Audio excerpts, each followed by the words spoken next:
ప్రతిపక్ష నాయకులు గౌరవనీయులు సిరికొండ మత్స్యోనాచారి గారు, శాసన మండలి సభ్యులు ఎల్ రమణ గారు, దేశపతి శ్రీనివాస్ గారు, శాసనసభ్యులు మాజీ మంత్రివర్యులు గంగుల కమలాకర్ గారు, కోరుట్ల ఎమ్మెల్యే డాక్టర్ సంజయ్ గారు, హుజురాబాద్ ఎమ్మెల్యే పాడి కౌశిక్ రెడ్డి గారు, జనగామ ఎమ్మెల్యే గౌరవనీయులు పల్లా రాజేశ్వరరెడ్డి గారు, ఇదే ప్రాంతానికి చెందిన మరో మాజీ మంత్రివర్యులు గౌరవనీయులు కొప్పుల ఈశ్వర్ గారు, పేర్లు చాలా ఉన్నాయి, తెల్లారితో చదవానంటే. వేదికను అలంకరించిన మాజీ ప్రజాప్రతినిధులు, మాజీ జడ్పీ చైర్మన్లు, స్థానిక సంస్థల ప్రజాప్రతినిధులు, అందరికీ నా నమస్కారం. ఇదే జగిత్యాలకు సంబంధించినటువంటి అలిశెట్టి ప్రభాకర్ అని ఒక కవి ఉండేవాడు. ఆయన ఒక మాట చెప్పిండు, చీకట్లో జడుసుకుంటే ఒక చెట్టే నీ చుట్టూరా అరణ్యమై భయపెడుతుంది, గుండె అంటూ కలిగి ఉంటే గుండె ధైర్యం ఉంటే నీ వెంట అదే పెద్ద సైన్యమై నిలుస్తుంది అని చెప్పిండు ఆయన.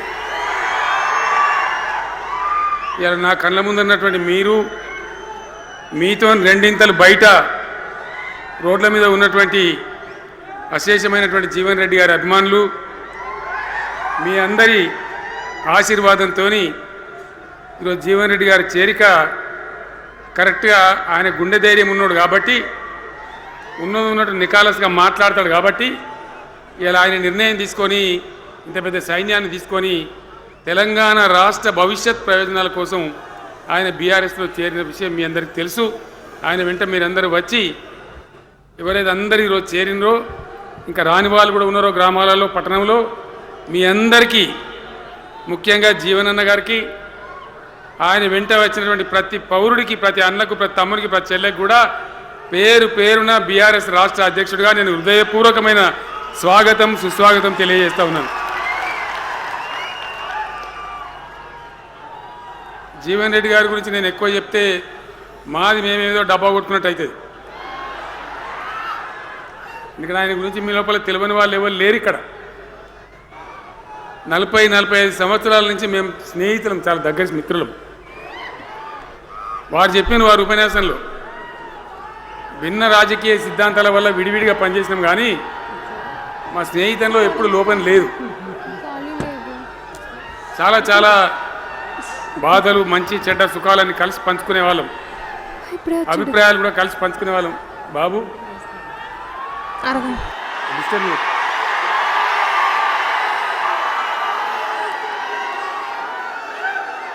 మంది లొల్లి పెట్టడం కూడా కాదులే వాను.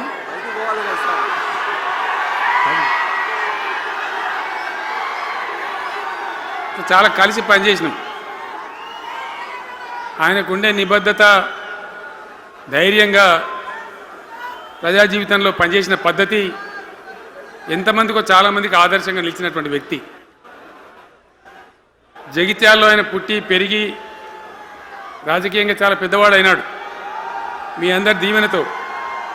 కానీ ఒక జగిత్యాల్లోనే కాదు, ఆయనకు పాత కరీంనగర్ జిల్లా వ్యాప్తంగా, అట్లనే పొరుగున ఉన్నటువంటి అనేక జిల్లాలలో చాలామంది జీవన్ రెడ్డి గారి అభిమానులు ఉన్నారు. చాలామంది. మీరు లొల్లి పెట్టకుండా మీ ఫోటోలే బయటికి పోతున్నాయి. అది లైవ్ టెలికాస్ట్ ఉంది, దానిలో మీ బొమ్మలు టీవీలో కనబడుతున్నాయి మీ ఇంటికాడ. లొల్లి పెట్టకుండా సెట్ అయిందా?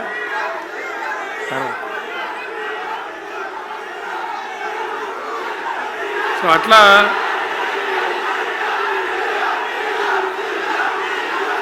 ప్లీజ్ ప్లీజ్ ప్లీజ్ ప్లీజ్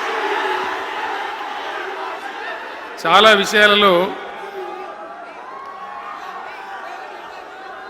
ఆయన ఎంతోమందికి ఆదర్శంగా నిలిచినాడు, పనిచేసినాడు.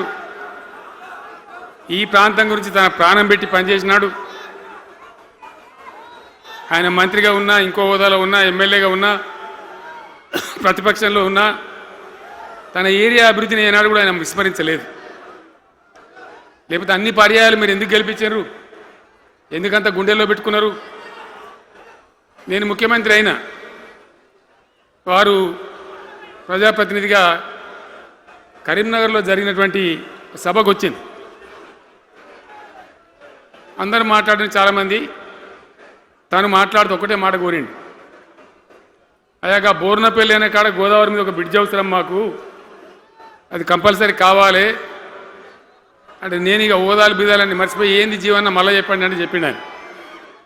వెంటనే అక్కడి నుంచి ఆదేశాలు ఇచ్చి 70-80 కోట్ల రూపాయలు మంజూరు చేసి ఆ బ్రిడ్జి అప్పుడు కట్టించినాం. తన యొక్క నియోజకవర్గం పట్ల, తన ఏరియా పట్ల, తన పరిసర ప్రాంతాల ప్రజల పట్ల ఆయన కనపరిచిన ప్రేమ అదంతా కూడా చాలా అద్భుతం. అందుకే ఆయనకు అంత మంచి పేరు కూడా ఉంది. అది నాకంటే మీకందరికి బాగా తెలుసు.